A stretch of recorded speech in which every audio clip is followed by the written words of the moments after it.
The Gilchrist Experience? What happened to the tape? Are we on? Welcome to the Gilchrist Experience. Today's guest... Can we get sound out here? All of you for being out here. Hello, Mr. Montgomery. How you doing? I want to thank everyone who came out tonight, all of you who have heard the call, and those people who have already been out here for welcoming us into your space. Because people like Aisha Sekou and others have been out here doing this work for a long time. That's right. And we appreciate you for partnering with us, Aisha, and the Reverend Vernon Williams and the Erica Fords and the A.T. Mitchells and all the people who are on the ground day to day that are really the only thing between the trigger and the finger. They really are that. That's how serious it is. We have not done an inventory, a self-analysis, and therefore dealt with the purpose in our community. What are our institutions for if we can't address the lives? I sat in the funeral home and helped to plan the funeral of a 4-year-old baby, a baby, Cheyenne Norman's baby, Chris Morgan Jr.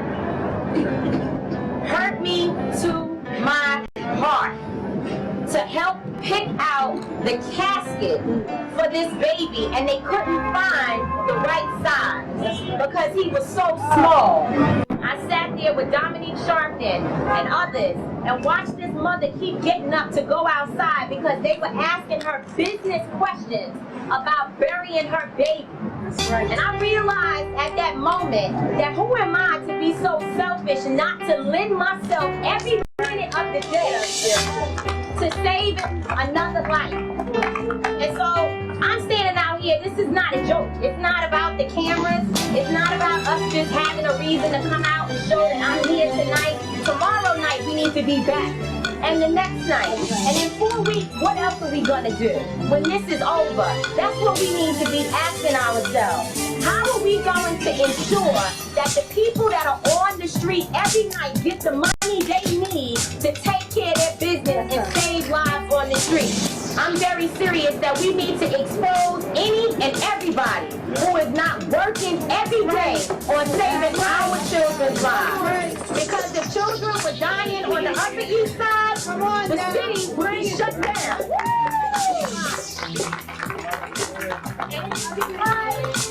The kids look like us, and that's why it's acceptable. But it should be acceptable for us. And so that's what being on these corners is about. Reverend Sharpton said, if we can't get the picture that we gotta get up off our behinds and stop sitting in our homes, let's go out to the corners and pull our people out. And that's why we're out here tonight. So I'm glad to see all of you out here on the night that people found out Reverend Sharpton was gonna be here on this corner tonight. But tomorrow night, where are we gonna be?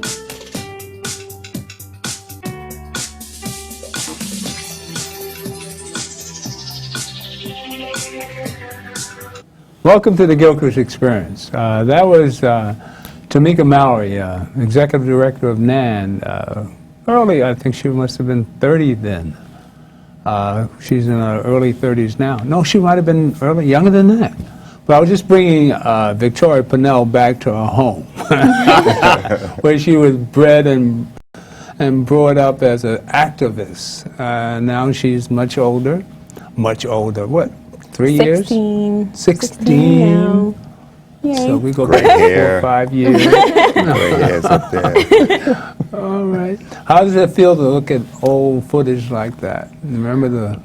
Well, I work with Tamika, right now, and You do? I work with her, and to see the amount of growth, she was such a powerful speaker then, and to see the amount of growth, she's so powerful, and she reaches so many people. She's dynamic, and so to see her impact then and to see her impact now, it's a big learning experience for me as a young person who's learning from people like her, who are constantly working really hard to make changes in their community. And so just to see that, you know, knowing that I used to work at National Action Network, it was just bringing back a lot of memories where I would follow Reverend Sharpton or I would follow Tamika, and, you know, they really showed me the ins and outs of the movement and showed me, you know, really what it means to become an activist. So now that you're the age old of 16 and away from the network, you're doing bigger and better things? Well, you know, National Action Network was a starting point for me, and since then I've really browsed out on my own, and I have so many new endeavors that I'm really, really proud of, you know, trying to start my own organization and just doing a lot of new things, partnering with new people. It's great experience, and I'm learning every day. I'm learning something new about the movement, something new about what it means to really be an activist, and I love every moment of it. Well, we have that one we did at the Congo and part of your other piece. Yes. We did way back then. You remember? Oh, yes. Victoria was a little down girl. at 4 years ago, right? You know, all right, let's go back to your main topic. Let's run the video on auction. We'll be right back at you. All right? It's only a minute long. Give you an idea what Victoria's favorite subject matter is. 50, 400, 450, 450, 500, 550, 600, 600, 600, 650, 700, 700, 700 going once, 700 going twice, sold to the gentleman on the right.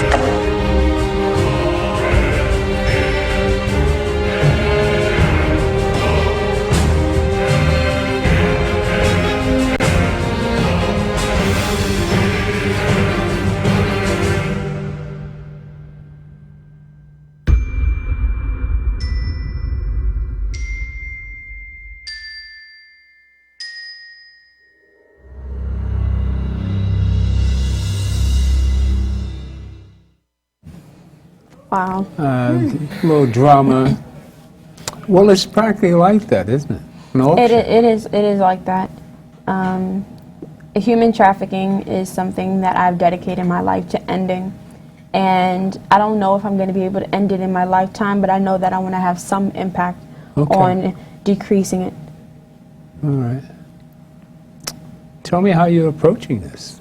So I started my fight against human trafficking a couple of years ago when I did a public service announcement portraying a girl who was 9 years old when she was sold into the sex trade. And she had been sold every day, up to 10 men at a time. Right. And we call her Monica for safety purposes. And I met her, and it was a true story, and I met her, and she wrote the story herself. I remember that. And I met her, and I got a chance to see it firsthand. And you could see the amount of pain, and we were the same age, and you can see how much she had been through. How long ago? This is when you were 12, right? Yes, and you can you could right. see the pain in her eyes. You can see every man that has been through her. You can see it in her eyes when you look at her. Did we have that on the And show? I don't know. I'm not sure, and that was when I decided that it was time for me to do something about it. Being a young person, I have to stand up for young people who can't stand up for themselves. And that was when I dedicated my life to ending child sex trafficking, human trafficking. And so ever since then, I've been working really hard, partnering with different organizations, and to do as much as I can to end it. Okay. You want to take a little video of some of the action that happens in the sex trafficking? Do you have that video on sex trafficking? Let's go to the video. I know I'm running a lot of videos. I'm just building up to a whole crescendo here. But I just want to get to the subject matter, to see it, let people see what actually happens in the industry here. Because it's prevalent throughout the world, actually. So run that one on sex trafficking. We have a ex-trafficker that's became, one of the victims. All right? Here. She looks quite happy Katarina here. Rosenblatt says she was only 13 when her mother, escaping an abusive relation, took her to live in a hotel in Miami Beach. She remembers her mother worked long hours and she wandered alone. Soon enough, there was a trafficking ring that spotted my vulnerability, being alone, having low self-esteem coming from a dysfunctional home life. You know, they spotted that. And so there was an older girl that recruited me, and she came up to me as a big sister. And so she was 19 and thin and pretty and everything I thought I wanted to be. Kat says the girl's name was Mary and she had a plan. She introduced me to her pimp, and I didn't know he was a pimp. I didn't know he was a scam artist at the time. I thought he was just a nice man, like a father. Soon after, she remembers finding herself inside a hotel room, dressed as a bride, convinced she was playing a game. She remembers the locked door and drugs on the table. This guy who was half-dressed with a beer belly hanging out, ready to partake in his transaction. He had negotiated the price with Mary.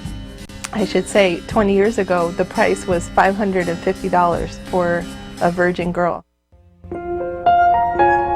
Kat says that time she managed to talk and plead her way out of this situation.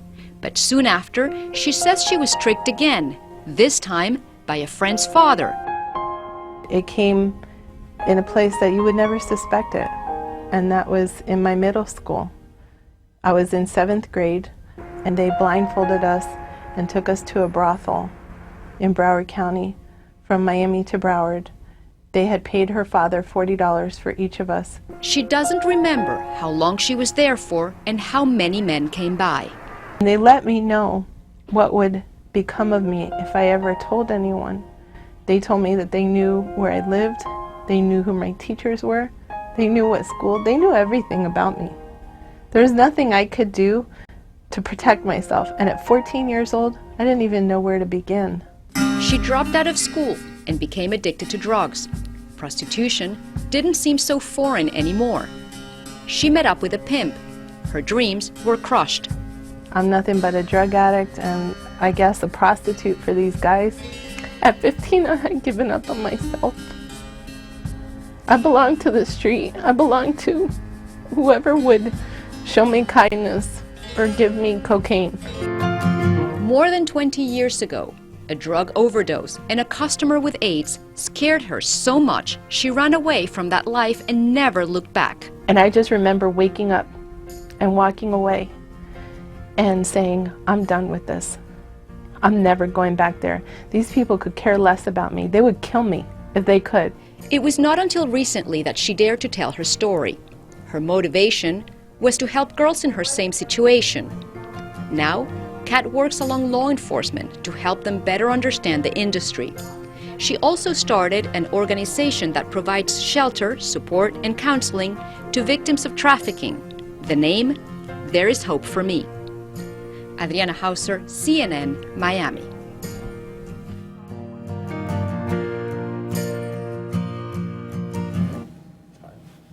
Welcome back. Victoria, I know that's heart-wrenching to watch something like that, but you actually personally knew a person that went through all this. Right, and so I didn't know her at first, and then I met Monica for the first time, and that was when I knew that, you know, my life, the purpose of my life was to save other people's lives. Mm-hmm. And so that was when I knew. And so now I'm, you know, Bernice Wooden, who's to my right, is doing a documentary on me, just pretty much, and it's called The Victory in Victoria, Okay. 2 V's. And it's just, you know, really just highlighting the different aspects of my life, coming from just when I'm not doing anything to when I'm working against child sex trafficking, everything that I do on a day-to-day basis. And so she can explain more about what the film is Bernice? about. Yes. Filmmaker, what attracted you to, which is obvious, what attracted you to this story?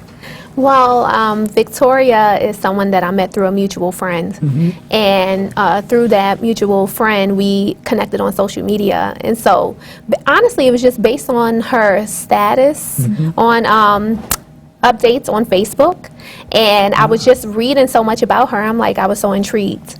So because of what she has represented and the things that she's done in the past, you know, I did a little Google search and, you know, seeing how great she is and all the work that she's put into it, I said it's time for us to create a film, you know, to influence other youth and other people to do what she's doing, to be honest. You know, we have a lot of stuff going on in the world right now, and it's time for us to see a young black woman doing something, young lady doing something to empower our people.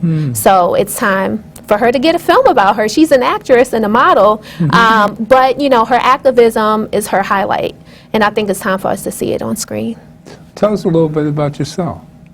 A little bit about myself. Well, I'm graduated from Brooklyn College. Oh, great. 2013 with a grad degree in TV production. Okay. And I've created a lot of, not a lot, I've done about 4 short films. Okay. So it's kind of like my specialty. So now this is actually going to be probably the best project I work on though so far, because I know what the impact is going to be for the community.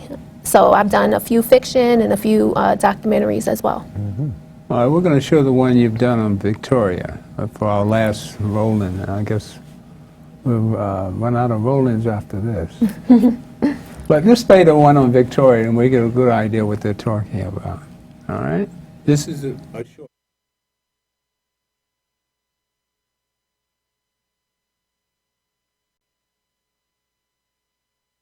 Hey, Victoria. Yes? I hear you're a dancer. Yes, I am. What kind of dancing do you do? Whoa! Wow! All that twirling made me dizzy. You're really good. I know. Hello everyone. Recently I did a video for the Contract for the American Dream. MoveOn.org and Build the Dream brought together over 130,000 Americans to create the Contract for the American Dream. The contract offers real solutions to get our economy back on track. I and 8 of the children that participated in the video were discussing those solutions, which include a strong economy, good health care, and a fair living wage for all Americans.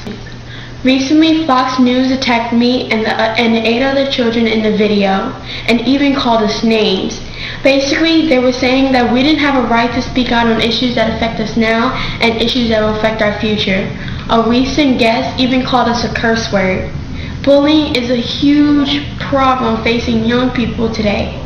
We don't need to turn on the TV and see guests on a major network bullying us. Victoria Pinnell is a young 16-year-old girl who I met earlier this year. And she is so intriguing and so powerful that I knew that her life on screen would motivate others to do the same. I'm happy that you and I have the freedom to stand together in solidarity on International Women's Day. Because we have freedom, we have a moral and humanitarian duty to stand up and fight for women and children that are not free. Today, we are all sisters. Race does not matter. Size does not matter. Age does not matter. Economic status does not matter. Today, we are sisters standing together to tell our sisters in Rwanda and the Congo that we have not forgotten about them. Hi, my name is Victoria Pinnell. I'm 16 years old. I'm an actress and a model. I've worked with celebrities such as Rihanna, Drew Barrymore, Zac Efron. But even though that has been an extremely important part of my life, my main passion is ending child sex trafficking and being a youth activist.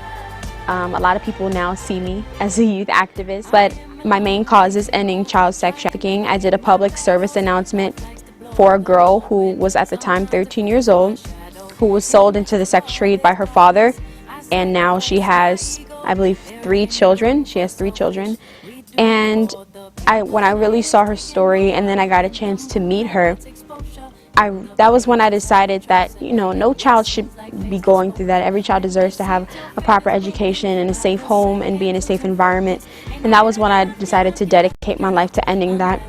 From seeing her, I'm actually learning from her also and overcoming hurdles and setting goals. We don't have to stick needles in our arms because they are accessible. We don't have to bend over and pick up what has been dropped in front of us. We have to take control of our destiny. We have to raise the expectations in ourselves and as young as the African American race. Young people, let's stand together and make change. What inspired me to create a film like this? It was Victoria Pinnell's social media, to be honest. I mean, millions and billions of people use it. on an everyday basis. And her relationships with people on social media has really provided an outlook on what she thinks and how she enrolls people to believe in her and are inspired by who she is. When you are aware of what is happening, you will not say that we need to mind our business. You will feel this is the United States business. This is the world's business. But more important, you are going to feel this is my business. What can I do? I'm really excited for people to see this part of me, because I don't think many people, they just see the finished product and they don't see the work that goes into it. They don't see what's behind it. So here's the part that we all don't like, right? Asking people for money. And I know it's around the holidays, but listen, you giving to this project will definitely help enhance everything from the quality of the project when it comes to hiring the right crew, even booking the locations and travel. So we need your assistance in getting this project done.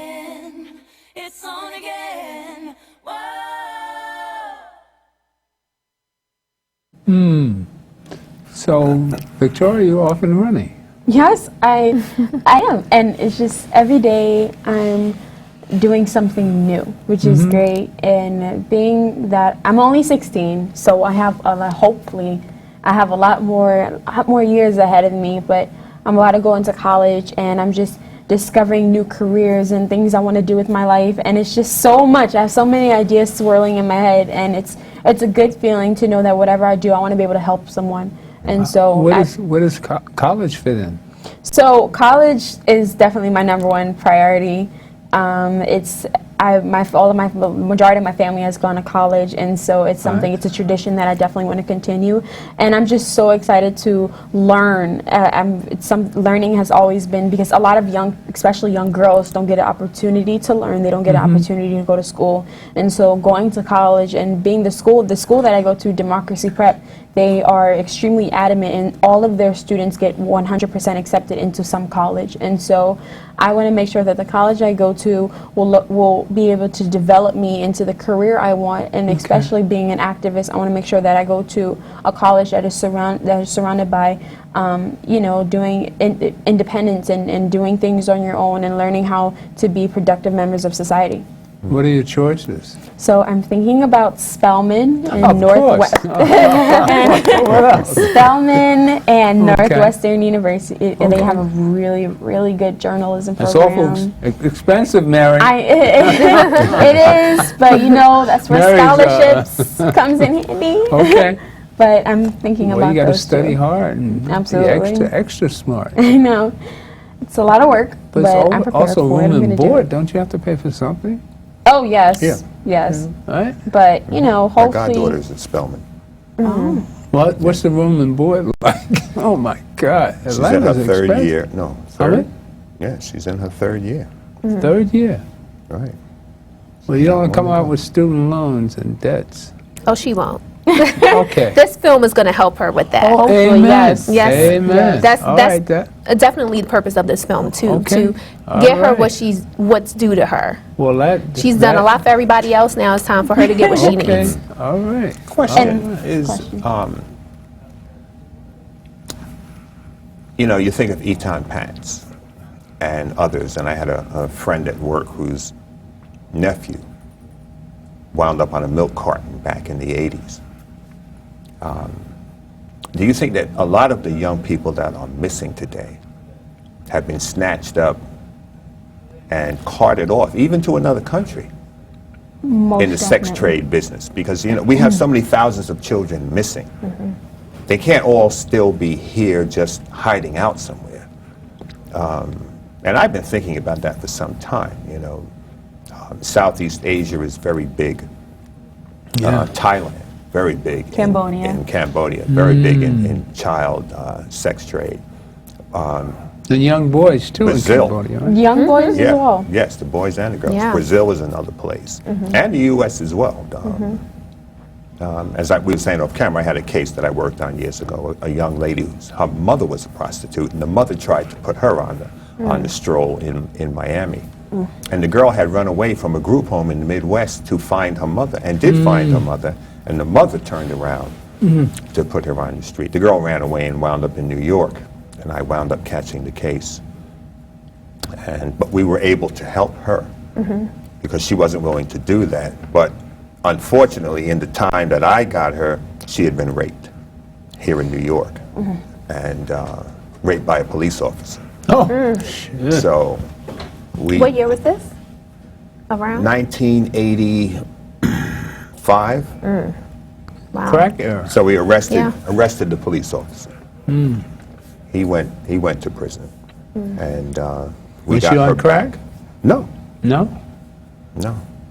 Well, a lot of people don't realize that when they think of human trafficking and modern day slavery, they think of labor that's going on in foreign countries, and they don't have to worry about it because it's not directly affecting them. They don't have anything to do with it. And what people don't realize is that when a child goes missing, a lot of the times they are being forced into the sex trade, and people don't realize that it's in our own backyard. Like, you can see it. Go to Port Authority, you can see it. It's Port in Authority. Port Authority. It's Really? late at night. You can see it, and it's right Still in today? front of us. Yeah. Still today. Yes. And a lot of people don't realize that. A lot of people don't even know what human trafficking is. You'd be surprised at how many people don't know about it. And it's great that awareness is awareness is definitely increasing. There are more specials on TV, Discovery Channel. There's a lot of specials happening on TV. Jada Pinkett Smith is, dedicating her life to ending ending human slavery, which is great. But I just feel like we have to do more. These are children. We're talking about young people, and I'm a young person myself, and so we're talking about children, our future. And so if we don't do something to help them, where are we going to be? And so we have to do something. A lot of people don't know what human trafficking is. Human trafficking is using manipulative tactics to force young people and adults as well into doing forced labor or commercial sex. And when I think about human trafficking and I think about how many people don't know about it, it angers me. Yeah. And I get really upset. And it's not their fault. It's just that it's not being pushed to the top. It's not being pushed to mainstream. And that's what we need to do. We need to make it so that it's in front of everybody. So when you turn on the TV, you're seeing an ad or you're seeing the news. It needs to be pushed into mainstream media. There are a lot of short stay motels that they're putting up in Black and Latino areas. Those enterprises, first of all, the community boards in those areas should not allow the construction of a short stay hotel in the community. It's not a major chain. It's some Brand X motel. But if you monitor the movement, the activity of those hotels, you will often see young girls in and out of those hotels. And if that's what's going on, police departments should be notified, because these girls are being taken and they are being forced. And it's important that our young women know their worth and their value as a human being, as an individual. And you're not going to get love from somebody unless you love yourself. That's the first thing. You have to love yourself. And some guy that walks up to you, giving you a line, telling you you're cute, this and that, in spite of what's happening in your immediate family, you may not be getting the attention, the love and care may not be there, but it's not coming from this guy or even another young woman who will often at times approach them and have them to believe that, well, yeah, hey, what do you need? We go shopping, we'll get a few things, we'll go get something to eat.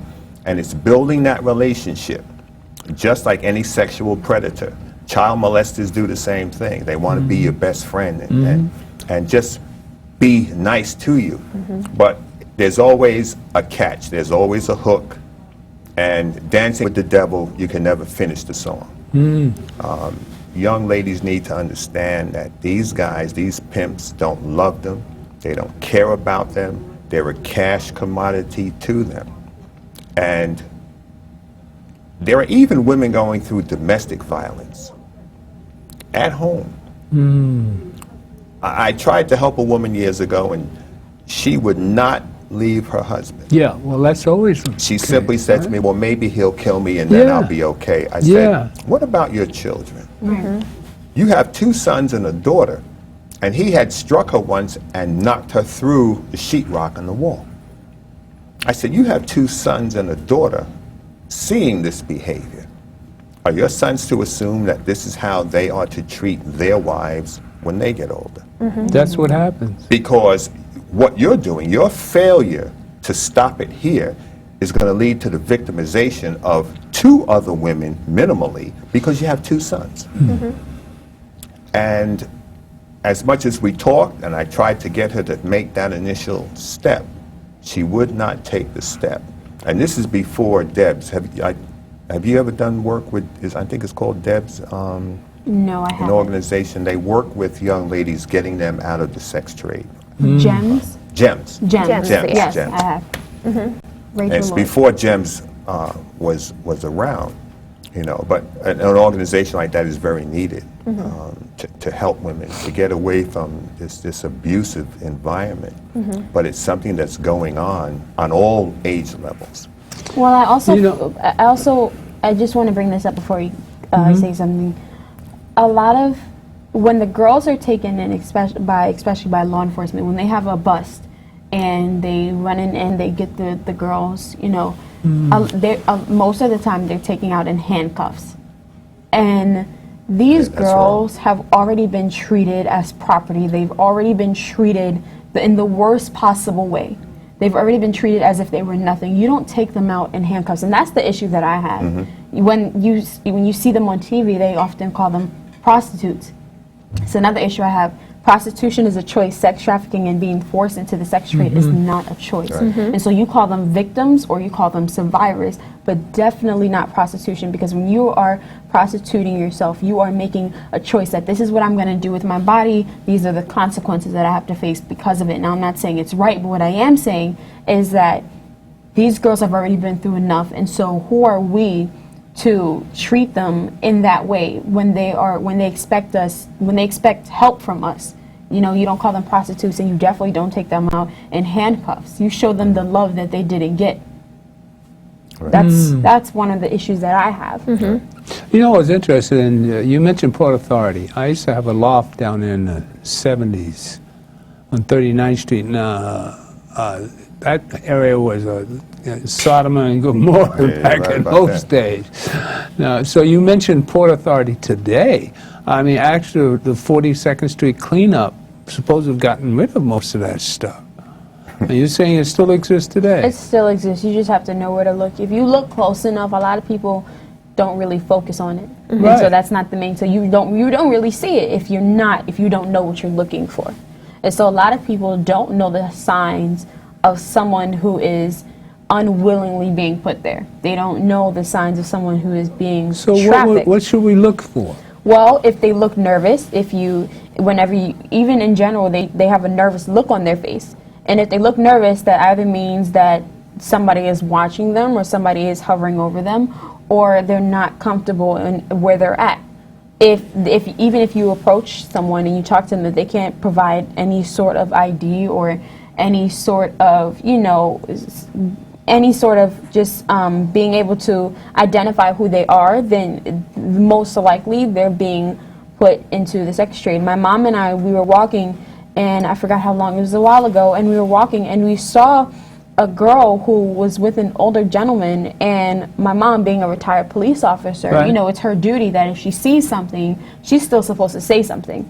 And so we approached the man, and he couldn't provide a proper ID for his child. He did, what he called was his child, and you could tell if something was up. You could tell, and which is why I want to be able to, with my organization, Tools for Change. It's a program right now. We're working really hard to turn it into an organization. But a lot of people need to be informed of what to look for when you're walking down the street. What is human trafficking? How much does it generate? Human trafficking is a worldwide industry that generates $150 billion every year. Say that again? $150 billion a year. And you can also go to websites just such as UNICEF and Polaris Project online and look up the facts yourself if you want to get more information about it. But that's what I want to do with my organization. I want to create a safe house where where we can get young girls and we can take them in and give them the mental health attention that they need, the physical attention that they need. We want to be able to have doctors on call for them just to make sure that we want to be able to assimilate them back into their community and back into the world and stuff like that. So I'm also want to create my own app. It's called Stop Sex Trafficking Operations Prevention app.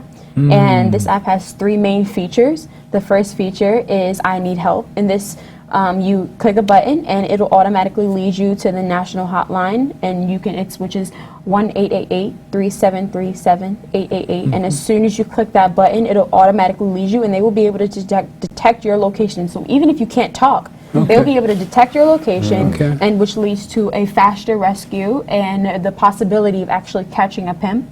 The second is I'm a witness. Now this you'll be able to, if you think you see something, they will also detect your location, and you'll be able to actually write down in the description box what you witnessed, what you saw, what the man looked like, and it'll have eye color, hair color, whatever you saw, you will be able to write it down. And the third option is I want information. So you can get as much information. We want to be able to provide different websites with different facts on human trafficking and modern day slavery, and it'll also have a list of safe houses. So if you have the app and you are a victim yourself and you want to be able to get away from it, you have a list of places that you can go, places that are closer to you. So with this film, The Victory in Victoria, I'm hoping to be able to work really just to get my organization and to get the app out, because we really need it. We really do. And this has got to stop. It has to. We have no room for it in our society. We don't. And we need more people involved, and we need people who are in high positions to be speaking out about it, because they're not, which is a problem. Why aren't they speaking out? Because most of them don't know about it themselves, and if they do, they feel like it's not a problem that's directly impacting them, and so they don't speak about it. But the more and more we post on Facebook about it, the more it becomes a known hashtag, end child sex trafficking, the more they're going to notice it, and the more they're going to want to speak out about it. Because if it becomes a big problem within our own communities, other communities are going to see that, oh, they're speaking out against it. So we need to come together and speak out against it. And so the more that people see that, the more that people up in higher places will also say, okay, maybe I do need to speak out about this and tell my audience that this is not okay.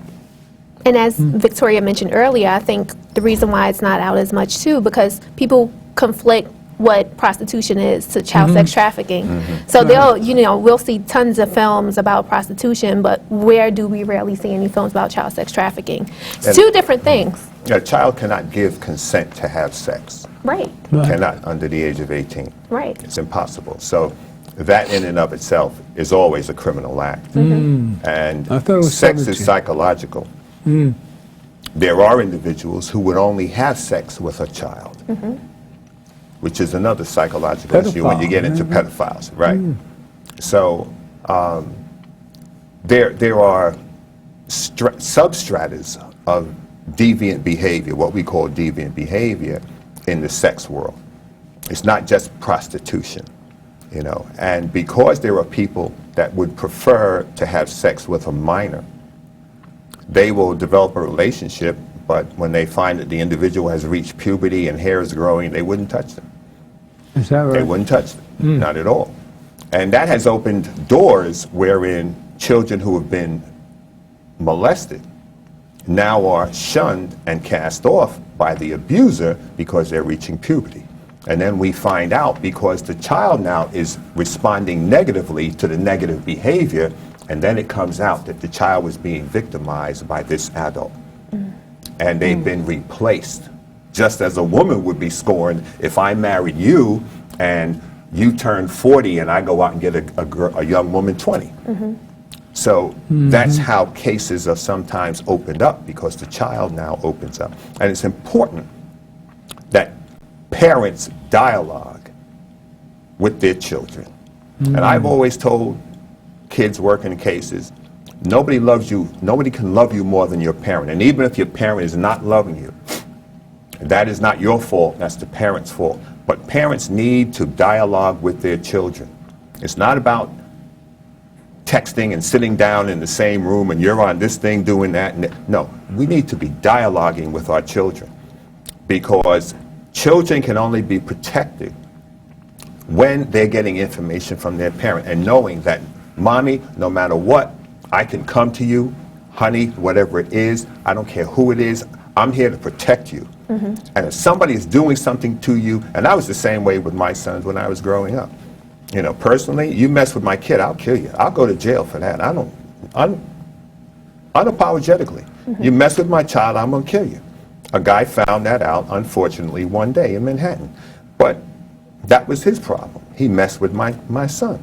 But you didn't kill him. I didn't kill him, but he's got some serious, he's got some serious damage. He got some serious damage. I thought you just confessed to something. I'm sorry. No, I didn't confess to murder, but statute of limitations is gone. I'm not Bill Cosby either. There's no statute of limitations for murder now. No, not for murder. But I didn't kill him, but he was seriously injured. Right. Seriously injured. Right. All right? Because now my sons are the same way. You don't mess with their kids. And I told them, you don't mess with anybody else's child. You don't mess with somebody's daughter. Because if you do something to somebody else's daughter and they come looking for you, I said, I'm not going to say a word. Because you had no business you know what doing that. your example shows, that the lack of love from a parent that actually could go out and turn their kids out to be exposed to this kind of stuff. Yeah. Which is Anybody where, in your family. Right, which is where Tools for Change comes in, the program that I want to start. And Tools for Change, we want to be able to provide young people with the necessary tools they need to succeed in life, and also to feel like they have a community around them. Tools for Change is not just a program, but we want them to feel like they have a family. We want to be able to provide you'd be surprised how many young people don't even know that they can obtain an ID. As soon as they're born, they can get an ID. Oh, really? And a lot of parents and young people don't know that. So we want to be able to get young people in our program IDs. We want to be able to get them passports. You can't tell a young person that they can travel all across the world if they don't have a passport. Right. I remember when I got my first passport, which was just 2 years ago, and it felt like the whole world just arrived in my mailbox. And it was so amazing. And so we want to be able to get young people IDs, passports. We want to be able to expose them to the world of college, the world of gaining knowledge. And a lot of young people feel like because they might not be there financially, that they can't go to college. And so we want to be able to work with different organizations like the College Board, and we want to get them different college material, whether it be a sweater or a hat, because when you're wearing that college sweater that says the college that you want to go to, you feel good and you feel like college is a reality for you. And we want to make college and different opportunities for young people a reality for them. You can't just say it, you can't just talk at them. You have to make it so that they feel that it is obtainable.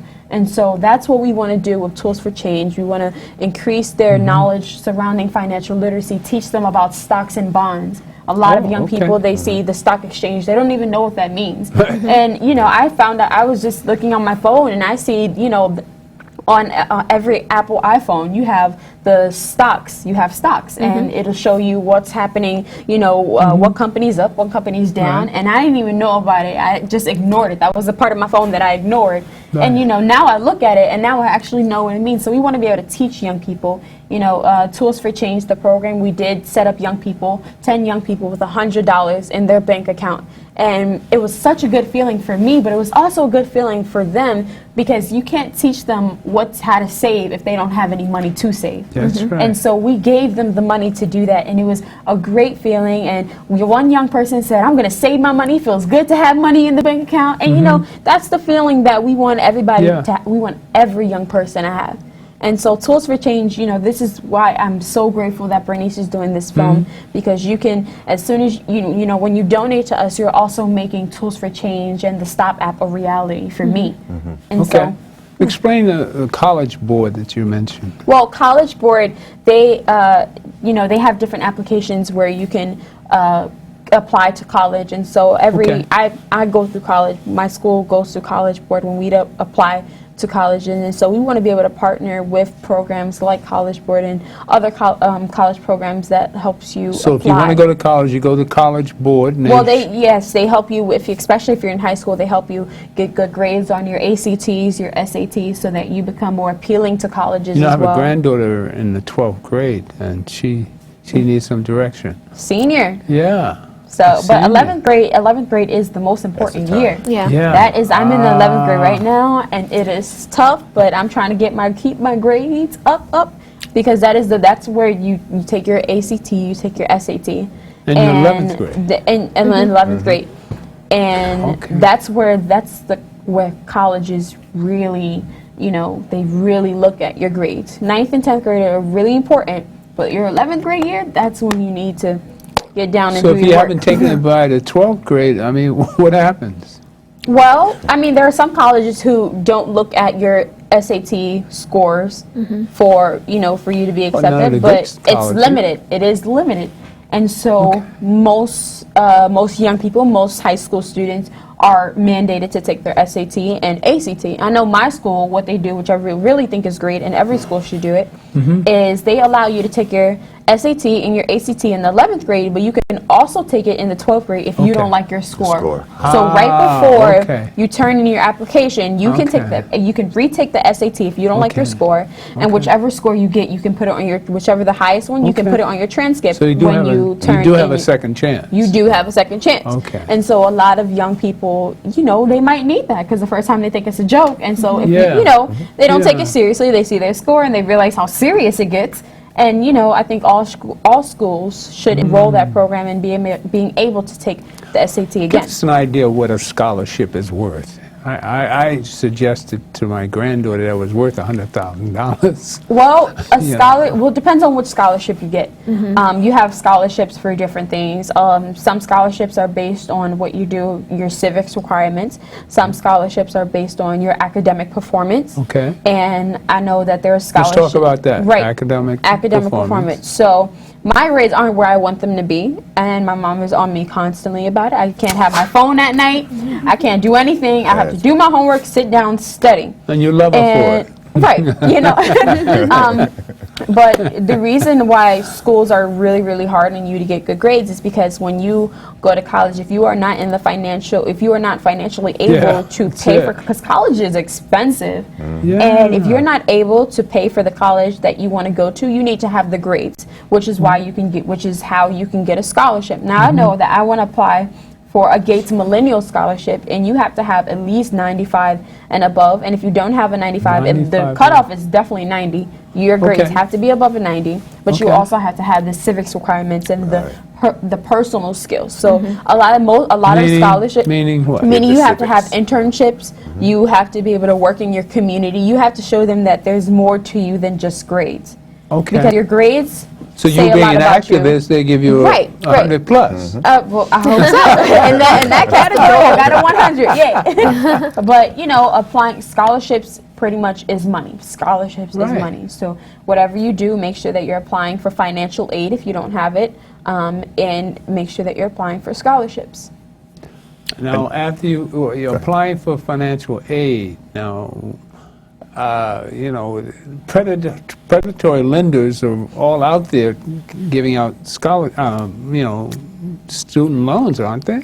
Well, is there anything like that out there? A lot of the times the school provides the specific school that you want to go to provides financial aid for you. So when you get accepted into a school, they will provide financial aid. Of course, you have to fill out forms and stuff like that, and provide them with the information that they need. But once you do that, then you can get financial aid from them, and they'll be able to help you. How did so many students get in trouble with financial aid when the banks were, 2008 when all that stuff was happening? Well, unfortunately, the U.S. government, the Attorney Fannie General, Mae and all this other stuff? the Attorney General, the President, failed to prosecute the banks. Okay. In 2008, the bankers should have been prosecuted. Right. Nobody went to prison. Never should have happened. They gave billions and billions to the banks, but the people were left out on the curb with nothing. That was Fannie Mae giving money to the it was bank? Fannie Mae was one of the entities involved in the subprime lending business with the mortgages in Black and Latino areas and in some poor areas. Fannie Mae, Wells Fargo was a major player in that. Chase Bank, Citicorp, all the banks were involved. Wachovia Bank disappeared when they merged with Wells Fargo and didn't find out that Wells Fargo had so many bad loans, it wiped out Wachovia. Wiped out Wachovia. Wells Fargo is still around, but Wachovia is gone, and it was Wells Fargo with the subprime loans that they had out and all those foreclosures that wiped out Wachovia. So the banks were taking care of student loans. It's funny, my youngest son just got through paying off his student loans this past year. And it took him 10 years. Took him 10 years to pay off, no, 12 years to pay off his student loans. And, which is why I'm pro-scholarship. You know, one of the things our kids need to understand, one of the frauds of the Bloomberg administration, a lot of our kids, and I've seen this in colleges when I've gone around speaking, they're taking remedial math or remedial English. Yes. Right? That's the problem. The Board of Ed, the Department of Ed, whatever you want to call it, they are screwing over our kids. Absolutely. Number one, there are schools in the Bronx which do not give chemistry to all of their students. They pick and choose the ones that will get chemistry because they don't want students to take chemistry and not get a decent grade or at least pass the course. So the ones that they believe are smart enough to take chemistry are given chemistry. They are selectively denying education to kids. That's number one. That's what the Department of Ed is doing. So they're not getting the education. They're telling them they can get these bogus certificates and all the junk as opposed to an academic diploma or a Regents diploma. You can't go anywhere with that junk if you don't have the Regents diploma. So they're discriminating and saying, all right, you seem to be smart, we'll give you chemistry, we don't think you can pass chemistry, you're not going to get it, so you're deficient. Now you want to go to college and you have to take a remedial course. You're getting financial aid, and what are you spending your financial aid money on? Classes that you should have high school taken. math. Yep. And I had one student I was talking to, I said, what math are you taking? He said, algebra. We had algebra in junior high school. Of course. You're spending financial aid on a junior high, a class you should have had with the Board of Ed under bogus Bloomberg. You're 4 years behind in math. So if you're 4 years behind in math, I don't know how far back you are in English, how long will it take for you to matriculate? I said, you're here, but you're not a college student. You're playing college. You're not matriculated. So the classes you're taking don't count towards a degree. So if it takes you 3 years or 4 years to catch up in math, are you going to be here for 7 years?